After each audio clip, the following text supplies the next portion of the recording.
नमस्कार सर्वांना, माझ्या व्हिडिओमध्ये तुमच्या सर्वांचे खूप स्वागत आहे. तर इथं 5 वाजले होते संध्याकाळचे आणि मी चाललेले आहे शेतात भाजी तोडायला. ते पण कशाची माहिती आहे का, हरभऱ्याची.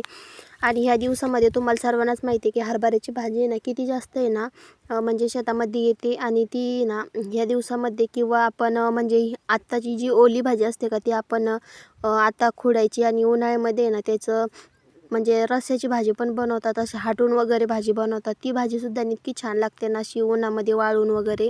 तर इकडं पप्पा पण दारे देत होते. तर गव्हाला थोडंसं पाणी द्यायचं राहिलं होतं. त्यानंतर परी आणि मी ना मस्त असं आहे ना, आम्ही दोघी मायली की छान असं भाजी तोडायला बसलो. तिला म्हटलं होते की तू मध्ये येऊ नकोस हरभऱ्याच्या भाजीमध्ये, नाहीतर आहे ना त्याला ऑलरेडी ना भाजीला थोडंसं आंबूसपणा असतो आणि त्याच्यामुळे ना मग हातापायाला वगैरे खाज सुटते बरं का. तर एकदम कडाकडाने मी सुद्धा भाजी तोडत होते, कारण की माझ्यासुद्धा हाताला त्या दिवशी भाजी लागली होती. तर एका साईडला ना खाज सुटलेली होती. तर आम्हाला संध्याकाळच्या भाजी स्वयंपाकामध्ये ना आज हरभऱ्याची भाजीच बनवायची होती. तर त्याची काही रेसिपी मी शेअर केलेली नाही आहे. तर सोप्या पद्धतीचीच असते बघा. कोणी लाल मिरचीमध्ये करतं तर कोणी हिरव्या मिरचीमध्ये करतं. तर मी आली इकडे विहिरीकडं. तर एवढी हरभऱ्याची भाजी जी असते का तर घोटूनच केली जाते हरभऱ्याची, जास्त तोडायची भाजी. अख्खी डाळ वगैरे टाकून. तर ती भाजी सुद्धा इतकी छान लागते ना. तर इकडची माझी भाजी तर इथं तोडून पण झाली होती भाजी बघा, एवढं बऱ्यापैकी, ना पण वाफ आम्हाला आहे सर्वांना भाजी. तेवढी भाजी आता पुरली तोडून नसती. घेते म्हणून इथं आम्ही थोडीशी. पुन्हा आहे ना थोडंसं पुढे गेलो. म्हणजे इकडं विहीर आहे बघा पाठीमागं, तुम्हाला इथं दिसत असेल. तर थोडीशी अजून भाजी तोडली की मी तुम्हाला विहीरसुद्धा दाखवणार आहे. तर विहिरीपाशी सुद्धा आहे ना एक असं वाफाभर आहे ना हरभऱ्याची भाजी लावलेली होती. तर तिथंसुद्धा आहे ना छान अशी कवळी कवळी हरभऱ्याची भाजी आली होती. आणि शक्यतो मी मागं आहे ना बाजारामध्ये एकदा भाजी घेतली होती ना, त्यावेळेस एकदम नुसतं फक्त ना त्याच्या काड्याच त्याच्या एकदम निब्बार अशी झालेली भाजीच विकायला आली होती. तीसुद्धा खूप जास्त महाग होती. पण शेतामध्ये असलं ना तर कुठेही आपल्याला जास्त करून विकत वगैरे आणता येत नाही. आणि शेतातली भाजी ना ताजी एकदम, आणि त्याच्यात एकदम फ्रेश अशी भाजी आहे बघा. तर मला शक्यतो आहे ना हरभऱ्याची भाजी जी असते का तर ती आहे ना अशी ओलीच जास्त आवडते आणि सुक्कीच आवडते.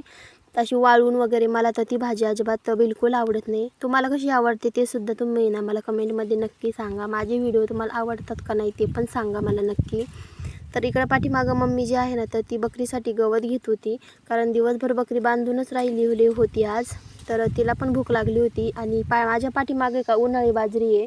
तर उन्हाळी बाजरी पण आहे ना एकदम छान अशी येते, पण त्याला फक्त पाणी वगैरे जर जास्त असेल ना तर छानच बाजरी येते. पलीकडच्या साईडला मक्कासुद्धा लावलेली आहे. तर इकडे परी उभा आहे, तर तिला कशाचा राग आला आहे मला तर बिलकुल कळत नाही आहे. तिला कशाच तरी राग आला आहे, पण तिच्या हातामध्ये ना खुरपं काहीतरी दिलं नाही म्हणून तिला ना राग आलेला आहे. तर माझी इथं भाजी अशी ना तोडून झाली. तर मम्मी पण भाजी तोडायला आली होती. तिला म्हटलं थोडं 5 मिनटं तोड भाजी, म्हणून मी एकदा यांना विहीर दाखवून येते.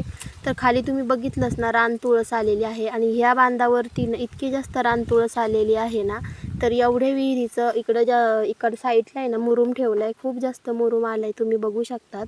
तर इथं पहिली ना बाजरी होती, आणि बाजरी काढल्याच्या नंतर आहे का मग इथं विहिरीचं काम सुरू झालेलं आहे.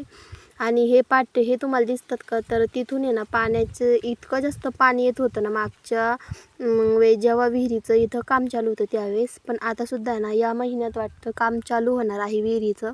आणि मी परत एकदा दुसऱ्या टायमाला येईल ना इकडं चक्कर मारायला. तर आता शक्यतो तर उन्हाळ्यातच येईल मी. तर त्यावेळेस आहे ना मी तुम्हाला पूर्ण विहिरीचं, म्हणजे असं वाटतं की विहीर पूर्ण झालेली असेल तेव्हा. तर मस्त असं पाणी वगैरे पण असेल. तर खूप छान वाटते बघा. विहीर असली ना तर त्याचा फायदेसुद्धा खूप जास्त आहेत बरं का. तर विहीर असलं तर आपल्याला म्हणजे ऊस वगैरे लावता येतो, हे ते म्हणजे भरपूर असं आपल्याला घरगुती भाजीपाला वगैरे करता येतो. तर तुम्हाला कशी वाटली विहीर मला नक्की सांगा. आणि आता भरपूर अशी ना 6 वाजले होते बरं का. तर एवढं काय आता जास्त लवकर अंधार नाही पडत आता सध्याला. परंतु मग आता स्वयंपाक ते करायचा होता. आणि इकडं मम्मी अजून पण भाजी तोडत आहे. तर तिला म्हटलं बस झाली, चल म्हणून आपण घरी जाऊया. तर असा होता माझा आजचा व्हिडिओ. कसा वाटला मला नक्की सांगा, आणि विहीर कशी वाटली ते सुद्धा सांगा. भेटूया नेक्स्ट व्हिडिओमध्ये. तोपर्यंत बाय.